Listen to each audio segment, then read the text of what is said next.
تمامی حضرات ایک بار درود پاک پڑھ لیجیے۔ اللہم صلی علی سیدنا اللہم صلی علی سیدنا و مولانا محمد۔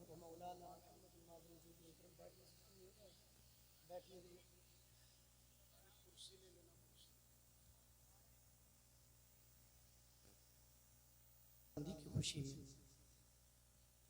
بہت خوشی کا موقع ہے ایک باپ کے لیے، اس لیے کہ ان کا بچہ حافظ قرآن ہوا ہے، اس نے قرآن کو اپنے سینے میں پیوست کر لیا ہے۔ سبحان اللہ۔ بلکہ یوں کہا جائے کہ اس کا وہ سینہ ہو گیا ہے جس سینے کا مقام و مرتبہ میدان محشر میں الگ ہوگا۔ سبحان اللہ۔ حضرات، جہاں اس سینے کا مقام و مرتبہ الگ ہوگا وہیں اس بچے کا بھی مقام و مرتبہ الگ ہوگا۔ اور میں صحیح حدیث کی بات کروں، مسلم شریف کی حدیث کے الفاظ ہیں، پیغمبر اسلام ارشاد فرماتے ہیں الماہر بالقرآن مع السفرۃ الکرام البررہ، قرآن کا ماہر میدان محشر میں اللہ کے معزز بزرگی والے فرشتوں کے ساتھ ہوگا۔ عام فرشتوں کے ساتھ نہیں، بلکہ اللہ کے جو معزز فرشتے ہیں ان کے ساتھ کون ہوگا؟ الماہر بالقرآن، جو قرآن کا ماہر ہوگا، قرآن کو مع تجوید پڑھنے والا ہوگا، تمام چیزوں کی رعایت کر کے جو قرآن مجید کو پڑھے گا اس کا حشر اللہ تبارک و تعالی مع السفرۃ الکرام البررہ فرمائے گا۔ یعنی اللہ کے وہ معزز اور بزرگی والے فرشتے جن کی شان بہت بلند و بالا ہے، انہی کے ساتھ اس انسان کا حشر کیا جائے گا، سبحان اللہ۔ اور ابھی اس حدیث کو مکمل کرنے سے پہلے میں آپ کے سامنے ایک اور حدیث رکھتا ہوں۔ پیغمبر اسلام فرماتے ہیں کہ اے لوگو، ہر انسان کا حشر اس کے دوست کے ساتھ کیا جائے گا۔ الرجل علی دین خلیلہ، انسان میدان محشر میں اپنے دوست کے دین پر ہوگا۔ فَلْيَنْظُرْ مَنْ يُخَالِلْ، تو تم خوب غور و فکر کر لو کہ کس سے دوستیاں کر رہے ہو۔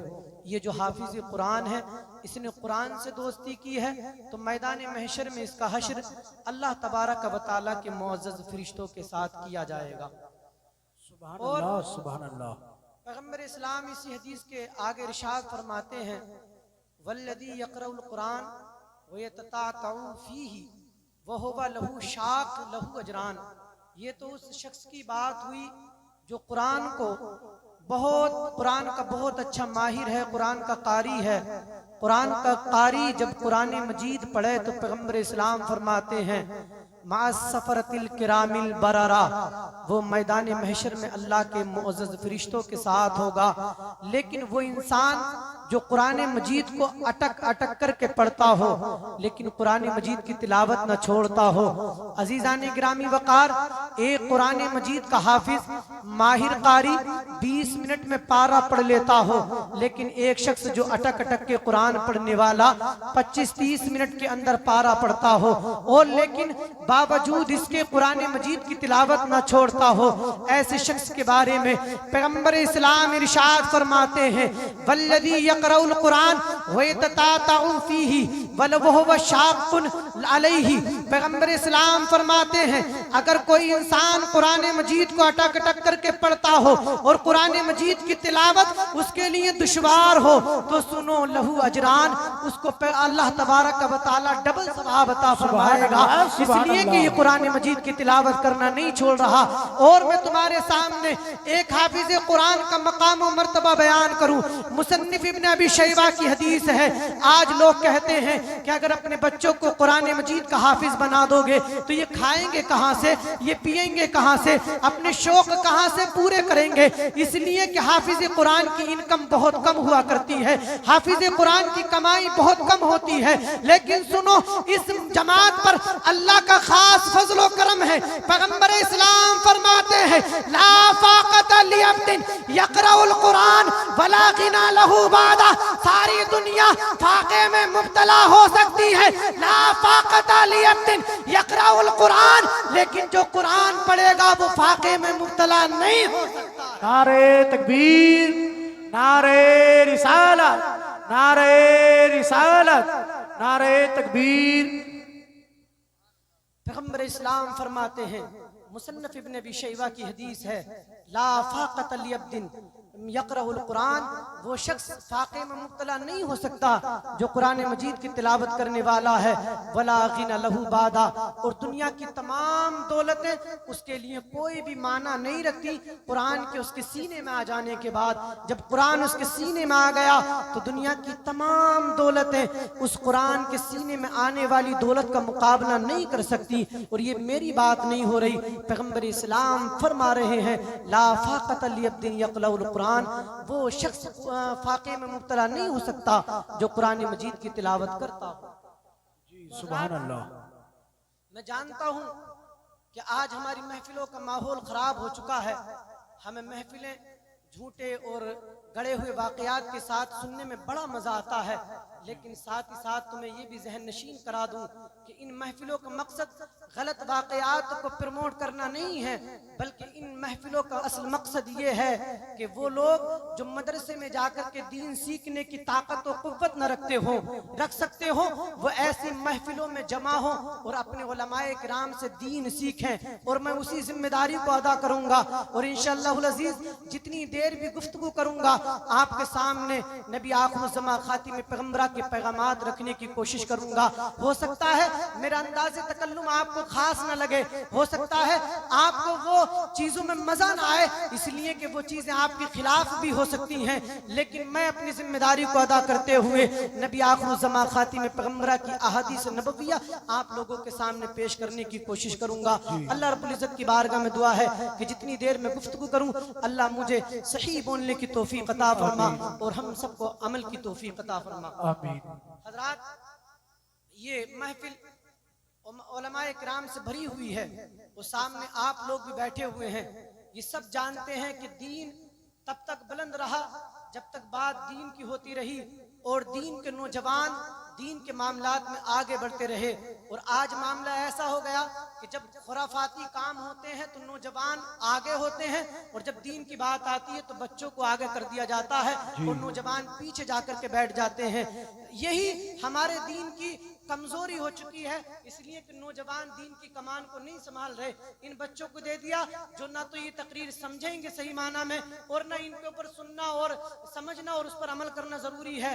جو دین کو سمجھنے والے اور اس پر عمل کرنے والے ہیں وہ سب پیچھے ہٹ گئے ہیں، اور یہی اگر محفل خرافات کی ہوتی تو سب سے پہلے وہ نوجوان آگے ہوتے اور ان بچوں کو پیچھے کر دیا جاتا۔ میرے عزیز، دین کا جو معاملہ کمزور ہوا ہے اس کا ایک بڑا ریزن یہ بھی ہے کہ نوجوان لوگوں نے دین کی کمان چھوڑ دی ہے۔ میں آپ سے بہت ادب کے ساتھ عرض کرنا چاہوں گا کہ جو نوجوان لوگ ہیں وہ آگے آ جائیں اور ان بچوں کو پیچھے کر دیں۔ ارے میں فارسی میں تھوڑی آ جائیے لوگ، آ جائیے، نوجوان لوگ آ جائیں، جو پیچھے بیٹھے ہوئے آ جائیے، مہمان کی بات مانگنا چاہیے، آ جائیے آپ لوگ۔ ایک بار درود پاک پڑھ لیجیے، اللہم صلی علی سیدنا و شفیعنا و نبینا و حبیبنا و مولانا محمد معدن الجود والکرم منبع العلم والحلم والحکم۔ آ جاؤ بھائی، آ جاؤ۔ صلی علیہ الصلوۃ والسلام علیک یا رسول اللہ، یا نبی اللہ، یا حبیب اللہ صلی اللہ تعالی علیہ وسلم۔ یہ بچے پیچھے چلے جائیں، آ رہے ہیں لوگ۔ ماشاءاللہ آپ لوگ جو ہے دین کی کمان سنبھالنے کے لیے تیار ہیں۔ جی حضرات، تو میں آغاز گفتگو کرتا ہوں۔ اللہ رب العزت جل شانہ نے اس دین کو پھیلانے کے لیے اپنے آخری پیغمبر کو اس دنیا میں مبعوث فرمایا۔ پیغمبر اسلام اس دنیا میں تشریف لے کر کے آئے اور ہم تک دین پہنچا دیا، اور یہ دین ایسا دین ہے جس کے لیے ایسی خوشخبری حاصل ہے جو اس سے پہلے کسی بھی دین کے لیے یہ خوشخبری حاصل نہ ہوئی، اور وہ کیا ہے؟ اتمام دین۔ قرآن میں اللہ نے فرمایا وَأَتْمَمْتُ عَلَيْكُمْ دِينَكُمْ، اے پیغمبر ہم نے آپ کے لیے آپ کے دین کو مکمل کر دیا، اب اس کے بعد کوئی دین نہیں آئے گا۔ ایک یہودی اس کے جواب میں کہتا ہے کہ اگر ہمیں وہ خوشخبری مل گئی ہوتی جو مسلمانوں کو ملی ہے تو ہم اس دن کو عید کی طرح سیلیبریٹ کیا کرتے، خوشی کے طور پہ منایا کرتے۔ وہ خوشی کیا ہے؟ یعنی تمہارا دین تمہارے لیے مکمل کر دیا گیا ہے، اب دین کوئی نہیں آئے گا، کوئی مذہب نہیں آئے گا۔ جتنے بھی مذاہب اس سے پہلے آئے تھے، چاہے وہ یہود و نصارہ ہوں یا ان کے علاوہ اہل کتاب جو بھی ہوں، جتنے بھی لوگ آئے سب کا دین ناقص تھا، لیکن جب دین اسلام آیا تو عزیزان گرامی وقار اب دین مکمل ہو گیا۔ اب وہی دین وہی تمام باتیں پیغمبر اسلام نے صحابہ کرام تک پہنچا دی، صحابہ کرام نے تابعین تک پہنچائیں، تابعین نے تبع تابعین تک پہنچائیں۔ اس کے بعد ایک دور شروع ہوا فقہاء کرام کا، فقہاء کرام نے حدیثیں اکٹھی کر کے ان سے مسائل کا استخراج کیا۔ اس کے بعد ایک دور شروع ہوا محدثین کرام کا، اور محدثین کرام نے حدیثوں کو چن چن کر کے اپنی کتابوں میں درج کر دیا تاکہ آنے والے لوگوں کو پریشانی نہ پڑے اور وہ کتابوں کو اٹھائیں اور اس سے دین سیکھ لیں۔ لیکن میرے عزیز آج کا ماحول یہ ہے کہ ہر انسان کے اندر اتنی وسعت نہیں ہے کہ وہ کتاب اٹھائے اور خود سے دین سیکھ سکے، دین کی باتیں سمجھ سکے، نہ اتنی وسعت ہے کہ وہ ایک مدرسے میں جا کر کے 9 یا 10 سال تعلیم حاصل کر سکے۔ اس کے لیے ہم علماء کرام نے، تمام علماء کرام جو ہمارے پیچھے گزر گئے، ہمارے بزرگان دین، انہوں نے ایک طریقہ نافذ فرمایا، چاہے وہ حضور غوث اعظم ہو، چاہے خواجہ غریب نواز ہو، ان کی ایک محفل جمع ہوا کرتی تھی اور حضور غوث اعظم اپنے مریدین کو واعظ فرمایا کرتے تھے، حضور خواجہ غریب نواز اپنے مریدین سے واعظ فرمایا کرتے تھے، اور وہ دین مصطفیٰ جو ہر انسان تک پہنچنے کا ایک آسان ذریعہ انہوں نے نافذ کیا تھا، آج اسی پر عمل کر کے ہم دین مصطفیٰ تم تک پہنچانا چاہتے ہیں۔ اور سنو دین مصطفیٰ کیا ہے؟ دین مصطفیٰ اس چیز کا نام ہے جو نبی آخر الزمان خاتم پیغمبرہ لے کر کے آئے ہیں۔ تم سب کو اپنے دلوں اپنی جانوں سے ان باتوں کو ماننا پڑے گا اور تمام باتوں کو تسلیم کر کے ان پہ عمل کرنا ہوگا۔ اب سنیے دین مصطفیٰ کیا ہے۔ پیغمبر اسلام جو نصیحتیں تمہیں کر کے گئے ہیں، پیغمبر اسلام نے جو باتیں دین کی تم تک پہنچائی ہیں، آؤ میں انہی میں سے چند تم تک پہنچانا چاہتا ہوں۔ ایک بات میں تمہیں اس میں سے یہ بتانا چاہتا ہوں کہ اپنے بچوں کو ادب سکھائیے، اس لیے کہ پیغمبر اسلام فرماتے ہیں اے لوگو لیس منا من لم یرحم صغیرنا ویوقر کبیرنا، وہ ہم میں سے نہیں ہے جو چھوٹوں پر مہربانی نہ کرے، بڑوں کی عزت نہ کرے۔ اپنے بچوں کو دین سکھائیے، ان کو بتائیے کہ اگر تم نبی کے جماعت میں شامل ہونا چاہتے ہو، تم یہ چاہتے ہو کہ نبی کی جماعت میں شامل ہو جاؤ، نبی کے غلاموں میں شامل ہو جاؤ، تو تمہیں چھوٹوں پر مہربانیاں کرنی ہوں گی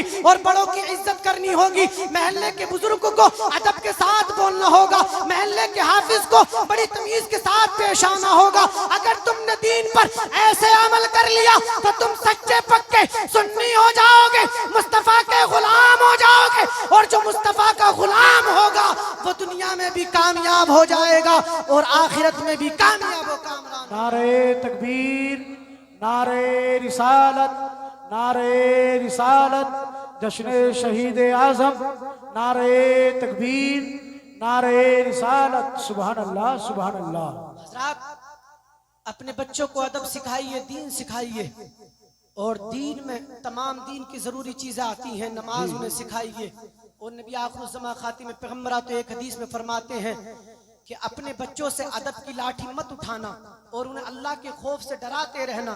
صحیح حدیث ہے مشکات شریف کی کہ اپنے بچوں سے ادب کی لاٹھی مت اٹھانا، ایسا مت کرنا کہ ان کی محبت میں آ کر کے ادب کی لاٹھی کو اٹھا کر کے رکھ دیا اور وہ جو کچھ کر رہے ہیں اس پر راضی ہو گئے۔ اور پیغمبر اسلام ایک دوسری حدیث میں فرماتے ہیں کہ اپنے بچوں کو نماز کا حکم دو جب وہ 7 برس کے ہو جائیں، اور انہیں مار کر کے نماز پڑھائیے جب وہ 10 برس کے ہو جائیں۔ عزیزان گرامی وقار، تو ان بچوں کو ادب سکھانا بہت ضروری ہے، اور ادب سکھانے کا ایک بہترین ذریعہ تمہارے مدارس ہیں، مدرسوں کے اندر بھیجیے اپنے بچوں کو۔ مدرسے میں جائیں گے یہ بچے، یہ ادب سیکھیں گے والدین کا، یہ ادب سیکھیں گے اپنے بزرگوں کا، یہ ادب سیکھیں گے پڑوسیوں کا، یہ ہر کسی کا ادب سیکھ جائیں گے۔ مدرسے میں جائیں گے تو یہ بچے سیکھیں گے۔ لیکن میں آپ کے سامنے ایک بات بالکل صاف کرنا چاہتا ہوں، جو ادب تم اپنے گھر سے اپنے بچوں کو سکھا دو گے وہ کوئی مدرسہ نہیں سکھا سکتا۔ ہم نے بعض دفعہ دیکھا ہے کہ بہت بگڑے ہوئے بچے گھروں سے مدرسے کے اندر آ جاتے ہیں، خود بھی بے ادب ہوتے ہیں، ساتھ دوسرے بچوں کو بھی بے ادب بنا دیا کرتے ہیں۔ تو سب سے بہترین مرکز تمہارے لیے اپنے بچوں کو ادب سکھانے کا کوئی سا ہے تو وہ تمہارے مدارس اسلامیہ ہیں، ان میں اپنے بچوں کو بھیج دیجئے، ادب سکھائیے۔ یہ باادب بن کر کے آئیں گے تو باز نصیب ہو جائیں گے، ان کا نصیبہ، ان کا مقدر چمک جائے گا، اور ہمارا مقصد یہی ہے کہ ہمارے بچے بنصیب ہو، ان کا مقدر بہترین ہو جائے۔ سبحان اللہ سبحان اللہ۔ تو حضرات اپنے بچوں کو ادب سکھائیے۔ امام حسن بصری رحمت اللہ علیہ فرماتے ہیں لا علم لہ ولا ادب، جس کے پاس علم نہیں اس کے پاس جس کے پاس ادب نہیں اس کے پاس کوئی علم نہیں. اور امام عشق و محبت فرماتے ہیں ولا دین لمن لا ادب، اس کا صحیح معنی میں کوئی دین بھی نہیں ہے جس کے پاس ادب نہیں ہے. آپ باادب بنیے. ہم اب سے 10 سال پہلے، زیادہ وقت کی بات نہیں، ہماری عمر اتنی زیادہ بھی نہیں ہوئی ہے، 10 سال پہلے دیکھتے تھے کہ کوئی بزرگ ہمارے محلے کا ہمیں کسی خطا پر ڈانٹ کر کے چلا گیا تو ہماری مجال نہیں ہو سکتی تھی کہ اس کے سامنے اپنی آواز کو بھی بلند کر لیں. لیکن آج کا ماحول یہ ہے، ہماری نئی جنریشن اتنی بے ادب ہو چکی ہے کہ وہ ہر بزرگ کے سامنے جو من چاہتا ہے، جیسا من چاہتا ہے بول کر کے نکل جاتا ہے. میرے عزیز وجہ یہی ہے، ہم نے اپنے گھروں سے دین نہیں سکھایا. اگر اپنے گھروں سے دین سکھا کر کے بھیجا ہوتا تو یہ بچے باادب ہوتے، ایسے باادب ہوتے، امام کا بھی ادب کرتے، یہ بچے علماء کرام کا بھی ادب کرتے، یہ بچے اپنے بزرگوں کا ادب کرتے، اپنے نوجوانوں کا ادب کرتے، اور یہ باادب ہو جاتے. تمہاری ذمہ داری ادا ہو جاتی. اس لیے کہ پیغمبر اسلام فرماتے ہیں کلکم راع وکلکم مسئول عن رعیتی، تم میں سے ہر انسان ذمہ دار ہے اور اس کی ذمہ داری کے بارے میں میدان محشر میں پوچھا جائے گا. ایک مرد اپنے بچوں کا ذمہ دار ہے، اس سے میدان محشر میں اس کی ذمہ داری کے بارے میں پوچھا جائے گا. سبحان اللہ سبحان اللہ. تمہارے پاس، تمہارے اوپر ذمہ داری ہے تمہارے بچوں کو دین سکھانے کی. اس لیے کہ پیغمبر اسلام فرما رہے ہیں کلکم راع وکلکم مسئول عن رعیتی، تم میں سے ہر ایک انسان ذمہ دار ہے اور اس سے اس کی ذمہ داری کے بارے میں پوچھا جائے گا. الرجل راع فی اہلہ ومسئول عن رعیتی، مرد اپنے گھر والوں کا ذمہ دار ہے، اس سے اپنے گھر والوں کی ذمہ داری کے بارے میں پوچھا جائے گا. والمرأۃ مسئولۃ عن بیت زوجها وعن بیت زوجها ومسئولۃ عن رعیتها، عورت اپنے شوہر کے گھر کی ذمہ دار ہے، اس سے اس کے شوہر کے گھر کی ذمہ داری کے بارے میں پوچھا جائے گا. تو جو جس چیز کا ذمہ دار ہے اس کو چاہیے کہ اپنی ذمہ داری ادا کرے. تو تمہارے میرے لیے ضروری ہے کہ ہم اپنے بچوں کو ادب سکھائیں اور اپنے گھر کی عورتوں کے ہم ذمہ دار ہیں، ان کو بے پردہ ہونے سے روکیں، انہیں نمازوں کے حکم دیں، انہیں دین سکھائیں. اگر ہم دین گھر سے سکھائیں گے یہ دیندار ہو جائیں گے، ہماری ذمہ داری پوری ہو جائے گی. میدان محشر میں ہم سے پھر ان کے بارے میں نہیں پوچھا جائے گا. اور ہمارا دین یہی ہے کہ ہم میدان محشر میں ہر ذمہ داری سے ادا ہو چکے ہو. میدان محشر میں ہمیں کوئی بھی معاملہ ایسا پیش نہ آئے کہ جب ہم سے کوئی سوال کیا جائے تو ہم اس کا جواب نہ دے سکیں. اپنے آپ کو ایسا بنا لیجئے، اپنے بچوں کو دین سکھائیے. اور تمہیں دین سکھانے کا بہترین طریقہ یہ ہے کہ اپنے بچوں کو گڈ مارننگ، گڈ نائٹس وغیرہ نہ سکھائیے. اپنے بچوں کو گڈ ہیبٹس اور گڈ مینرز کے نام پر ان چیزوں کو نہ سکھا کر کے ان بچوں کو سلام کی تعلیم دیجئے. ان بچوں کو سکھائیے کہ پیغمبر اسلام نے سلام کی بہت زیادہ تاکید ارشاد فرمائی ہے. یہاں تک کہ پیغمبر اسلام فرماتے ہیں لا تدخلون الجنت حتى تؤمنوا ولا تؤمنوا حتى تحابوا. اولا ادلکم علی شیء اذا فعلتموه تحاببتم افشوا السلام. پیغمبر اسلام فرماتے ہیں اے لوگو، تم میں سے کوئی مومن نہیں ہو سکتا حتی تؤمنوا، تم میں سے کوئی مومن نہیں ہو سکتا کب تک؟ جب تک کہ تم آپس میں ایک دوسرے سے محبت نہ کرنے لگو. جب تک ایک دوسرے سے محبتیں نہیں ہوں گی تم ایمان والے نہیں ہو سکتے، تمہارا ایمان مکمل نہیں ہو سکتا. ولا تؤمنوا حتى تحابوا، جب تک ایک دوسرے سے محبت نہیں کرو گے ایمان مکمل نہیں ہو سکتا. اولا ادلکم علی شیء اذا فعلتموه تحاببتم، کیا میں تمہیں ایسی چیز کے بارے میں نہ بتا دوں جب تم اسے کرو تو تمہارے درمیان محبتیں پیدا ہو جائیں. صحابہ کرام عرض کرتے ہیں بلا یا رسول اللہ، یا رسول اللہ ہاں بتائیے، جس کام کو ہم کریں ہمارے درمیان محبتیں پیدا ہو، محبتیں پیدا ہو، ایمان مکمل ہو جائے، ایمان مکمل ہو جائے، ہم جنت کے حقدار ہو جائیں. پیغمبر اسلام فرماتے ہیں افشوا السلام بینکم، اپنے درمیان سلام پھیلا لو. تم اپنے درمیان سلام پھیلاؤ گے تمہارے درمیان محبتیں پیدا ہو جائیں گی، محبتیں پیدا ہوں گی، تمہارا ایمان مکمل ہو جائے گا، تمہارا ایمان مکمل ہوگا، تم جنت کے حقدار ہو جاؤ گے. سبحان اللہ سبحان اللہ. زندہ باد زندہ باد. اپنے بچوں کو حدیثیں سکھائیں، نبی صلی اللہ علیہ وسلم کا دین سکھائیں، اور گڈ ہیبٹس، گڈ مینرز، اچھی عادتیں اور اچھی عادتیں اور انسان بچوں کو سکھانے والی چیزوں میں سے جو اچھی عادتیں ہیں یا ان کو جو ہم اچھا ان کو بناتے ہیں اس میں سے یہ چیز ہے کہ انہیں سلام سکھائیے. آپ سلام سکھائیں گے بچوں کو تو یہ سلام سکھانا آپ کے بچوں کے لیے بھی بہت زیادہ کام آنے والا ہے. اس لیے کہ بچے آپس میں سلام کریں گے، بزرگوں کو سلام کر کے جائیں گے، محبتیں پیدا ہوں گی، محبتیں پیدا ہوں گی، ایمان مکمل ہو جائے گا. ایمان مکمل ہوگا ہوگا ہم جنتوں کے حقدار ہو جائیں گے، زندہ باد، سبحان اللہ۔ جنت کے حقدار ہو جائیں گے۔ اور سلام سکھانا کتنا ضروری ہے، پیغمبر اسلام ایک حدیث میں فرماتے ہیں حضرت انس بن مالک سے، آج ہم نے کیا دیکھا اپنے گھروں میں کہ ہمیں پریشانیوں نے گھیر لیا ہے، ایک پریشانی ساتھ چھوڑتی ہے، دوسری پریشانی آ کر کے ساتھ پکڑ لیتی ہے۔ انسان پریشانی کے عالم میں مبتلا ہے، کوئی بیماریوں سے پریشان ہے، کوئی بچوں کے نافرمان ہونے سے پریشان ہے، کوئی کاروبار نہ چلنے سے پریشان ہے، کوئی گھر میں خیر و برکت نہیں ہو رہی اس وجہ سے پریشان ہے۔ اب میں تمہیں ایک نسخہ دیتا ہوں اور بتانا چاہتا ہوں کہ سلام کتنا ضروری ہے، سلام کتنا ضروری ہے۔ پیغمبر اسلام حضرت انس بن مالک سے فرماتے ہیں، یا بنیہ اذا دخلت علی اہلک فسلم یکون برکۃ علیک وعلی اہل بیتک۔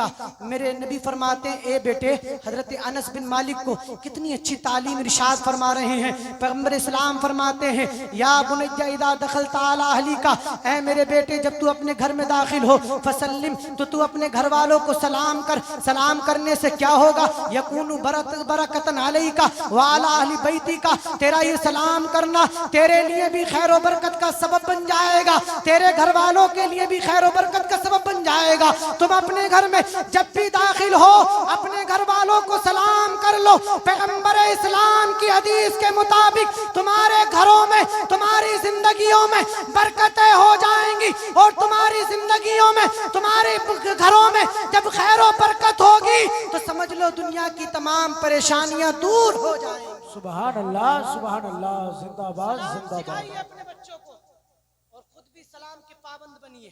اچھا ایک بڑا مسئلہ یہ بھی ہے کہ جس کے پاس روپیہ پیسہ آ گیا وہ اسے لگتا ہے کہ اب میں سلام نہیں کروں گا، اس لیے کہ اب ہم پیسے والے ہیں اور ہم 20 لاکھ کی گاڑی یا 15 لاکھ کی گاڑی پہ سوار ہیں تو پیدل کو تو بالکل بھی نہیں کریں گے۔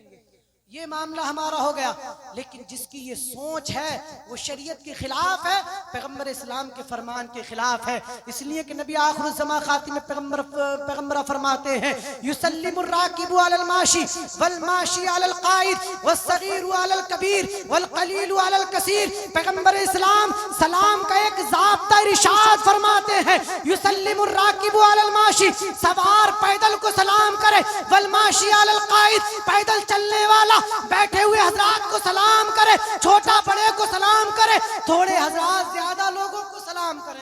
سبحان اللہ، سبحان اللہ۔ ضابطہ ارشاد فرما رہے ہیں، یسلم الراکب علی الماشی، پیدل چلنے والے کو سوار سلام کرے گا۔ اب چاہے سوار 20 لاکھ کی گاڑی پہ سوار ہو یا 30 لاکھ کی گاڑی پہ سوار ہو، اگر نبی کا غلام ہوگا تو وہ پیدل چلنے والوں کو سلام کرے گا۔ اس لیے کہ سلام کا ضابطہ یہی ہے، قاعدہ قانون یہی ہے، یسلم الراکب علی الماشی والماشی علی القائد، یہ سوار پیدل کو سلام کرے گا، پیدل سوار پیدل چلنے والا بیٹھے ہوئے حضرات کو سلام کرے گا، والصغیر علی الکبیر، اور جو چھوٹے لوگ ہیں، جو بچے ہیں، جو ہمارے نوجوان ہیں، وہ اپنے بزرگوں کو سلام کریں گے، بچے اپنے نوجوانوں بزرگوں کو سلام کریں گے۔ یہ سلام کا ضابطہ ہے میرے عزیز۔ اگر ہم نے اس ضابطے پر عمل کر لیا تو جو ہمارے دلوں میں مال کی وجہ سے تکبر پیدا ہو جاتا ہے وہ تکبر ختم ہو جائے گا۔ اس لیے کہ ہم 40-30 لاکھ کی گاڑی پہ سوار ہو کر کے ایک غریب کو جو پیدل چل رہا ہوگا اس کو سلام کریں گے تو ہمارے دل سے تکبر مال کا نکلتا چلا جائے گا۔ سبحان اللہ، سبحان اللہ۔ حضرات تو میری ذمہ داری ہے میں دین آپ تک پہنچاؤں اور میں اپنی ذمہ داری کو ادا کر کے جاؤں گا۔ جب تک سید صاحب قبلہ نہیں آ رہے ہیں انشاءاللہ العزیز میری تقریر ہوگی بس 10-15 منٹ اور، اس کے بعد حضرت کی نعت، اس کے بعد سید صاحب کو خطاب آپ کو سماعت کرنا ہے۔ زیادہ لمبا پروگرام انشاءاللہ العزیز ہم نہیں چلائیں گے۔ تو حضرات اپنے بچوں کو سلام سکھائیے، اپنے بچوں کو ادب سکھائیے اور اپنے بچوں کو دین سکھائیے۔ آپ کے بچے جب دیندار ہوں گے تو دنیا میں بھی کام آئیں گے اور میدان محشر میں بھی کام آئیں گے۔ دنیا میں تو اس لحاظ سے کام آئیں گے جب ان کے سامنے دین ہوگا تو بڑھاپے میں تمہارا ہاتھ نہیں چھوڑیں گے، بلکہ جب تم اس حال میں پہنچ جاؤ گے کہ تمہارا ہاتھ پکڑنے کی ضرورت ہے تو وہ بچے صرف تمہارا ہاتھ نہیں پکڑیں گے بلکہ تمہیں اپنی گودی میں اٹھا کر کے لے جائیں گے۔ سبحان اللہ۔ اور اگر تم دین سکھاؤ گے تو صرف یہ دنیا میں کام نہیں آئے گا بلکہ میدان محشر میں بھی کام آئے گا۔ یہی بچے میدان محشر میں تمہاری بخشش کا ذریعہ بھی بن جائیں گے۔ سبحان اللہ، سبحان اللہ۔ دیکھو تم اپنے بچوں کے لیے کتنی بھی حرام دولت کما کر کے دے دیں، ہم لوگ کتنی بھی حرام دولت کما کر کے دے دیں، ان کے لیے اچھے محلات جمع کر دیں، ان کے لیے ہم کتنی بھی بڑی بڑی عمارتیں بنا دیں، لیکن میدان محشر میں کیا ہوگا؟ قرآن کہتا ہے جن بچوں کے لیے ہم نے بہت محنت و مشقت کی ہے نا، یوم یفر المرء من اخیہ، تو اس دن اگر ہم نے بھائی کے لیے حرام دولت جمع کی تھی تو وہی بھائی تم سے میدان محشر میں بھاگتا ہوا نظر آئے گا۔ یوم یفر المرء من اخیہ وامہ وابیہ، نہ یہ تمہارے والدین تمہارے کام آئیں گے، یوم یفر المرء من اخیہ وامہ وابیہ وصاحبتہ وبنیہ، نہ یہ بیوی جس کی خواہشات پوری کرنے کے لیے نہ حرام کا فرق کر رہے نہ حلال کا فرق کر رہے، یہ بیوی بھی میدان محشر میں ساتھ چھوڑ دے گی، یہ بچے بھی میدان محشر میں ساتھ چھوڑ دیں گے، کوئی کام میں آنا والا نہیں ہے۔ بلکہ ایک حدیث کے ذریعے میں تمہیں یہ بتانا چاہوں، یہ بچے تو سب کے سب یہ کہہ دیں گے کہ اے اللہ تبارک و تعالی، اس کے اوپر ذمہ داری تھی کہ ہمیں حلال رزق کما کر کے کھلاتا، لیکن پروردگار عالم اس نے ہم اپنی ذمہ داری کو ادا نہیں کیا، اس کو پکڑ لے، ہم کو چھوڑ دے۔ جن بچوں کے لیے ہم نے حرام کما کر کے جمع کیا، جس بیوی کے لیے حرام مال جمع کر کے جمع کر دیا، وہ بیوی میدان محشر میں کام نہیں آئے گی۔ یہ بھائی جن کے لیے ہم نے حرام دولت اکٹھی کر دی، یہ میدان محشر میں کام نہیں آئیں گے۔ میدان محشر میں کام آئے گا تو یہ چیز کہ اپنے گھر والوں کو دین سکھائیے۔ اگر تم نے اپنے گھر والوں کو دین سکھا دیا تو یہ جب دین سیکھے ہوئے ہوں گے میدان محشر میں تمہارے کام آئیں گے، دنیا میں تمہارے کام آئیں گے۔ یہی لوگ تمہارے کام میں آنے والے ہیں جنہوں نے دین نہیں سیکھا ہے، وہ کسی بھی حال میں تمہارے کام میں نہیں آنے والے۔ اگر تم ان سے کوئی کام لینا چاہتے ہو تو پہلے اپنی ذمہ داری کو ادا کر دو، انہیں دین سکھا دو۔ تم نے دین سکھا دیا، تمہاری دنیا بھی کامیاب ہو جائے گی، تمہاری آخرت بھی کامیاب ہو جائے گی۔ بس میں اتنا کہنا چاہتا ہوں، اپنے گھر والوں کے سامنے نبی کا دین رکھیے، ان کو دین سکھائیے۔ اگر تم دین سکھا دو گے مصطفیٰ جان رحمت کا تو تم بھی اپنے حق سے ادا ہو جاؤ گے، اور یہ تمہارے بچے بھی میدان محشر کی پریشانیوں سے محفوظ ہو جائیں گے۔ سبحان اللہ، سبحان اللہ۔ آج کا ماحول یہ ہے کہ ہر انسان گھر بیٹھ کر سوچ رہا ہے کہ دین آگے کیسے بڑھے گا۔ ہر انسان کا ماحول یہ ہے۔ سب سے پہلے ذمہ داری ہے کہ ہم اپنے گھر والوں کو دین سکھائیں، اور جو علماء کرام کی مجلس منعقد ہوں اس میں ہم دین سیکھیں، ایسے عالموں کو جمع کریں جو دین سکھا کر کے جائیں، ان کو جمع نہ کریں جو ادھر ادھر کی سنا کر کے چلے گئے، فائدہ کچھ نہ ہوا۔